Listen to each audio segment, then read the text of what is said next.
Dati tol, nung ano ako nito, elementary, may kaklase ako na siya nagtitinda ng chichirya lagi. So tuwing recess at lunch, yung mga estudyante pumupunta sa kanya, kahit yung mga teacher bumibili ng chichirya sa kanya. Kasi yung iniisip ko, paano ko ba tatalunin to? Si Froilan nga yun, hindi ko makakalimutan si Froilan. Ano nakakatawa yung pangalan niya, tol. May pera ngayon yun. Si Froilan yun, may pera ngayon. Kasi sa buong school namin, siya lang yung, kami lang yung ganun eh. Entrepreneur mindset na. Nagkataon lang na nauuna siya. Siguro mas may pampuhunan siya, ewan ko. Basta nauuna siya lagi si Froilan. Vegetarian din yun eh.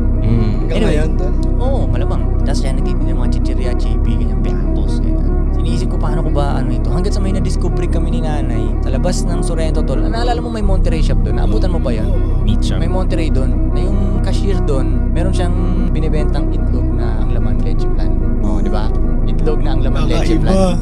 Ano babasa? Totoong itlog. Babasagin mo muna bago kumain leche plan yung loob. O, di ba? Never heard of that. Okay, so bumili kami ng marami muna nun. Tapos ang unang diskarte nun, unang araw sa school, dala ko na yung mga leche plan, di ba? Pamigay muna. Pre-taste. Sa mga teachers, estudyante, ganyan, pamigay muna, boom. Kinabukasan, singilan na. Bentahan na. Una ka na sold out. Bagsak si Froilan. Bagsak yung diskarte ni Froilan. Sa akin talaga. It's war time. Parang 7 pesos isang itlog nun, no? Dati Take yung business, bro. Ngayon wala na lang 7 pesos eh. Pero dati may Dati pa lang pala mahilig ka ng mangilkoy. Oo, kill ng industriya. Oo, kill si Froilan sa akin.